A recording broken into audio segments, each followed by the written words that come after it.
Break-in. Hackers just targeted the Stop ICE website and threatened to leak everyone's identity to the feds.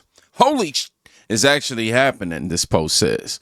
And it says, we're not kidding. You see the picture right here. I should make it big. Let me go ahead and do that real quick. It says, we're not kidding. We sent your names, logins, passwords, and locations to a bunch of government agencies. Even named them. And he said, yeah, Austin is a terrible coder. So are RC. And your guy, Matt. Ouch. Now, this is not a rumor. This is not a warning. It's quite literally. It's user data exposed. Digital footprints. And suddenly the people who love doxing law enforcement are real quiet about privacy. Funny how that works, right?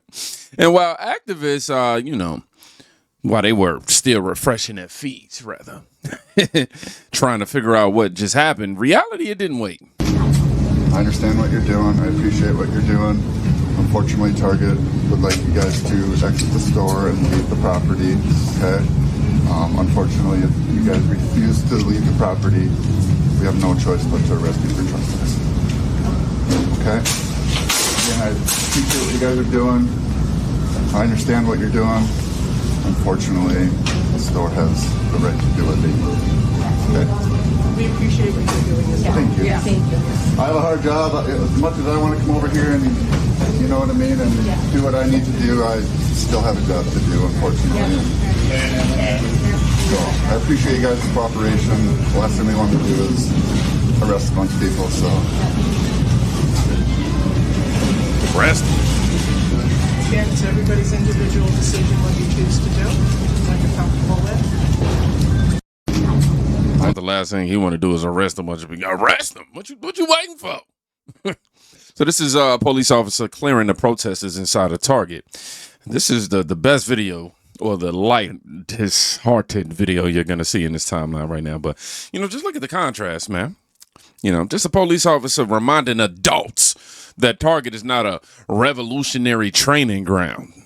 This is what Democrats always miscalculate. They confuse tolerance with surrender. But don't get it twisted. This wasn't one store, one city.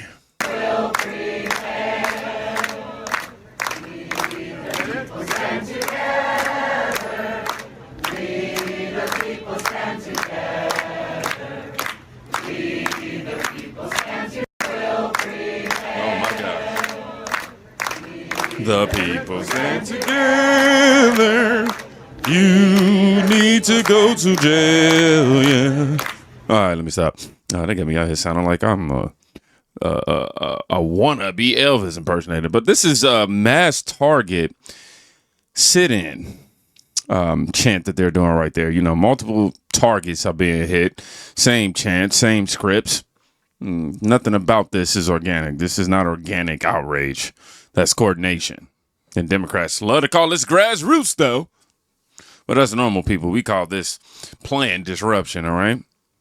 And when you disrupt daily life, eventually, daily life, it pushes back. It does. And that pushback, it didn't take long. They want to arrest me, guys, so... Oh, hey, don't shoot at my window! Open the door! Open the door! What the fuck? You guys are gonna...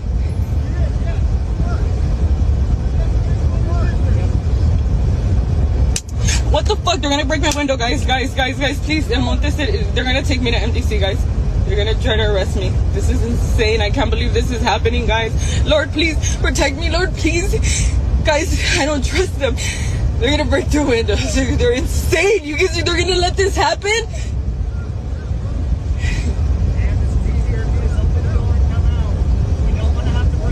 These are unbelievable. These are unbelievable. Guys, I'm getting out, okay? Guys, my keys are in the car, please. Oh, fuck, they already broke. They broke my window. They're breaking my window, guys. I'm a U.S. citizen. It's insane. Insane. This guy's breaking my window, guys.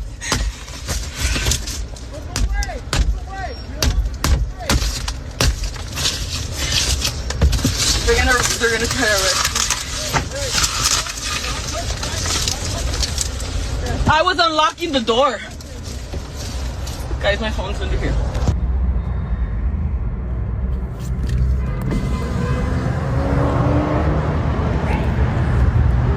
she was unlocking the door.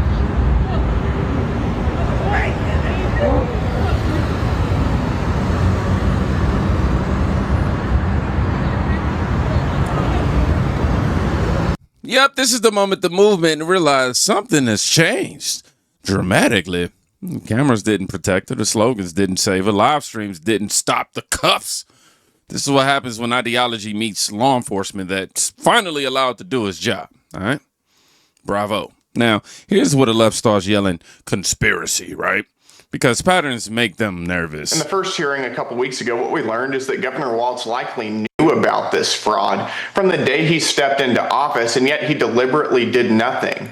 Why? Because the Somali community in Minnesota is a major Democrat voting bloc. In other words, there was sort of an implicit deal that Democrats had with that community that we're going to turn the other way as we have an idea that you're defrauding taxpayers, and then in exchange you're going to vote for us. So what I'd like to ask Governor Walz is, what exactly did you know about this fraud? When did you know it? How did you know it? And why did you not do anything about it? And I think that's the same thing the American people want to hear. In the first hearing a couple weeks ago, what we learned is that Governor Walz likely... Let me make sure y'all hit them claps. Now, I hope you was listening carefully. You know, this isn't about immigration. It's about incentives. When politicians benefit from the chaos, chaos gets protected. That's why Ilhan, names like Ilhan, Omar, and Tim Wall, they never disappear from these conversations because power explains silence. It does. And when leadership is weak, even their own side notices. Let me just say a couple of things quickly, Sean. Number one, Governor Tim Walz. Whatever he says, believe the opposite. I'm sorry, the man learned to lie before he learned to talk. He's just a... I can't help it. You crack me up. Well, he's just a less masculine version of Hillary Clinton. Oh, man. Number, oh, my gosh. Number two. Did you go drinking before tonight? Did you have dinner before? Keep going. No, Keep going. I don't even drink. Let me just say a couple of things quickly, Sean. I don't even drink. Look, man, you don't need to read a policy paper to understand that. You know, you just need your eyes, man. Tim Walz represents the modern Democrat formula, right? Soft on enforcement, hard on excuses, and shocked when people stop playing along. But the real reason that this matters isn't culture, it's money. Now to a Saturday in America investigation. Our team has been talking to DHS officials all week, and we have learned that $700 million in cash was flown out of Minneapolis by Somali couriers in the past 2 years. That's roughly $350 million a year for 2024 and 2025. Now, to put that into perspective, that number is 10 to 1 compared to bigger airports like JFK and DFW. And we are told that they were about 3 to 4 million a year, quite a difference. But it's not just Minnesota. It's also happening in Columbus, Ohio, where officials tell us that since 2023, $136 million in bulk cash was flown from Columbus to Somalia. And now we're learning more about how the money got from Columbus to Somalia. First, bulk cash and luggage flies out of John Glenn Columbus International Airport. Then luggage lands in either Minneapolis or Atlanta before it is sent overseas. Meanwhile, these DHS sources told Saturday in America that Seattle is also seeing bulk cash transfers, although we learned it is significantly less than Minnesota and then Ohio. Now, we should note that those are the states with the largest Somali populations in the country: Minnesota, Ohio, and Washington. And the acting TSA administrator spoke on Capitol Hill explaining how they uncovered all of this. TSA did indeed report these incidents as it came across the checkpoint because bulk cash shows up as a mass on the X-ray, and so our officers have to resolve what they can't identify on the X-ray machine. And through the course of their normal day-to-day duties, they reported that to our law enforcement partners in compliance with their standard operating procedures. I know there's an ongoing investigation with our law enforcement partners. We are part of that. Yeah. This is where the story gets heavy because protests are loud, but money is honest. When massive amounts of cash leave the country, someone benefited. Someone looked away. Someone had incentive.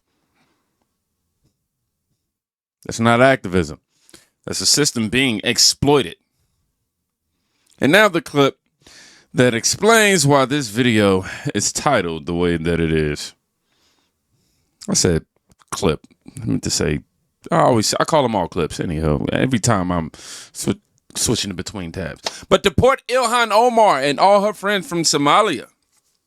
And now this Trump statement, let's go ahead and take a read. The theft and fraud in Minnesota is far greater than the $19 billion originally protected. The Biden administration knew this fraud was happening and did absolutely nothing about it. Scammer. He made sure he threw the quotations. Scammer. Ilhan Omar and her absolutely terrible friends from Somalia should all be in jail right now, or far worse, send them back to Somalia. Governor Walz is either the most corrupt government official in history or the most incompetent. Even a very low IQ person, of which there are many, should have known what was going on in Minnesota. President DJT. This is why the left hates him. Trump, he don't play pretend. He says all the quiet parts out loud. He connects dots they pray you won't. And when the system panics, it tells you everything you need to know. Now, this wasn't a protest story. This wasn't this video, It was a collapse story. A movement that overreached, infrastructure that got exposed, and a public that's finally watching closer. That's what's happening. So if you made it to the end of this video, I want you to comment hacked. Because now, you see how all this actually connects. And it's not even for the algorithm. It's for me. This video made you uncomfortable. Good. I mean, you were paying attention. Y'all be safe. Go check on somebody today. You can quite literally be saving their life. Short video, I know. But we got the point. Peace.